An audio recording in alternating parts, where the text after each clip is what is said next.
Hi friends, నేను మీ TRK. అయితే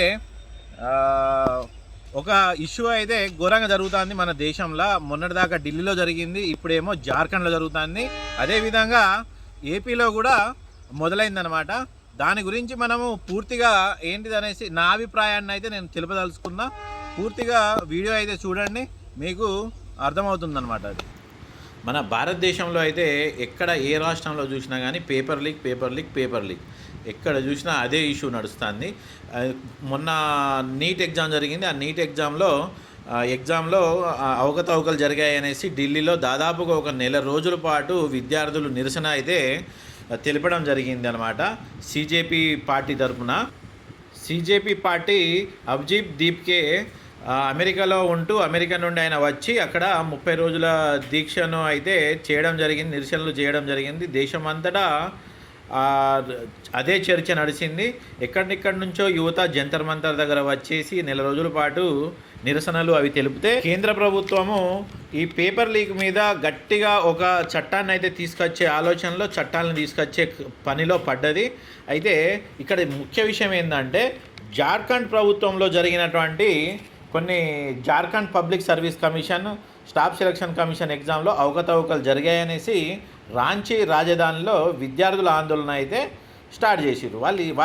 వాళ్ళ డిమాండ్ ఏంటంటే సిబిఐ ఈడీ విచారణ చేయాలి, జాబ్ విషయంలో సీఎం హేమంత్ సోరెన్ యొక్క పారదర్శకత పాటించకుండా ఆయన ఎగ్జామ్ నిర్వహించిండు, ఆ ఎగ్జామ్ పేపర్ లీక్ అయింది అనేసి ఆరోపిస్తూ అక్కడ 18 రోజులుగా దీక్షలు అయితే జరుగుతున్నాయి అన్నమాట. అక్కడ స్టూడెంట్ లీడర్ దేవేంద్రనాథ్ మహా అనేటైన ఆగస్టు 2 నుంచి నిరాహార దీక్ష అయితే చేస్తున్నాడు. విద్యార్థులు సీఎం హేమంత్ సోరెన్తోనే మాట్లాడాలి, మధ్యలో ఎవరు వచ్చినా కానీ వాళ్ళతో మాట్లాడము అనేసి అయితే విద్యార్థులు పట్టుబట్టి మరి అక్కడ కూర్చున్నారనమాట. విద్యార్థుల మీద అక్కడ పోలీసులు లాఠీ చార్జులు చేయడము, తర్వాత నీళ్లతోని అక్కడ ట్యాంకర్లతోని వాళ్ళ మీద కొట్టడం కూడా జరుగుతుంది. నిన్న ఆదివారం అదే జరిగింది. దానికి గాను జార్ఖండ్ రాష్ట్ర బంద్కు అయితే అక్కడ అన్ని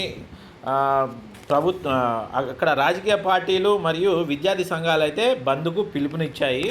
అయితే ఇక్కడ ముఖ్యంగా ఒకటి మనం తెలుసుకోవాలి ఏంటంటే 2024 తర్వాత ఏర్పడ్డ ఈ ప్రభుత్వము జార్ఖండ్ ముక్తి మోర్చా పార్టీ మరియు ఐఎన్సి కాంగ్రెస్తోని కూటమి ప్రభుత్వాన్ని అయితే అక్కడ ఏర్పాటు చేసింది.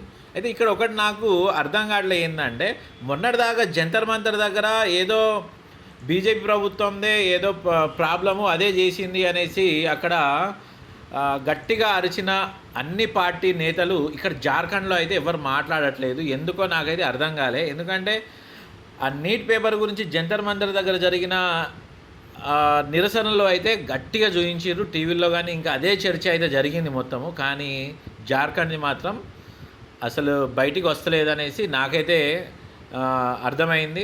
ఇంకో విషయం ఏంటంటే ఇక్కడ ఒక్క జాగలనే కాదు, ఇట్లాంటి అనేకం ఇప్పటి వరకు 2026 అంటే దాదాపుగా ఇప్పుడు వరకు జరిగిన ఎగ్జామ్స్ అన్నిట్లో అలాంటి అవకతవకలు జరిగినాయి.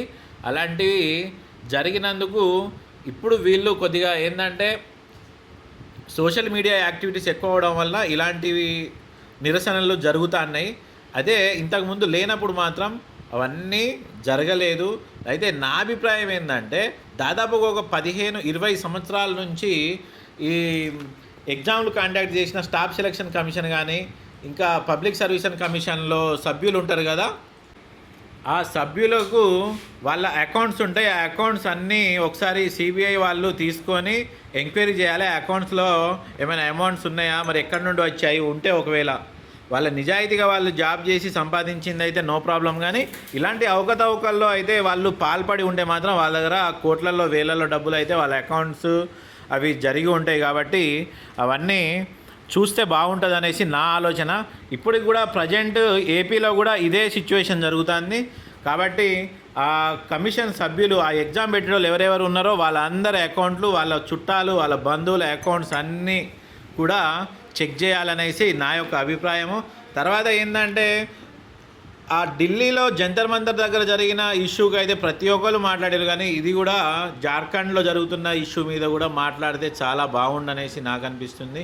ఎందుకంటే ఇప్పుడే యువత మేలుకున్న యువతకు మనము చేయూతనివ్వాలి, వాళ్ళకు మనం సపోర్ట్ ఇస్తే ఇంకా బాగుంటుంది అనేసి నా యొక్క ఉద్దేశము. నెక్స్ట్ రాబోయే రోజుల్లో కూడా యువత దేశానికి పరిపాలిస్తే బాగుంటుందనేసి నాకైతే అనిపిస్తుంది. ఇక్కడ ఇంకో విషయం ఏంటంటే పార్టీల విషయంలో వీళ్ళని ఎక్కడ మేము సపోర్ట్ చేస్తే వీళ్ళు ఎదుగుతారు అనేసి పార్టీలు అయితే వాళ్ళకి సపోర్ట్ చేస్తలేదనేసి అయితే క్లియర్ కట్గా అర్థమవుతుంది ఇక్కడ. ఓకేనా? Thank you friends.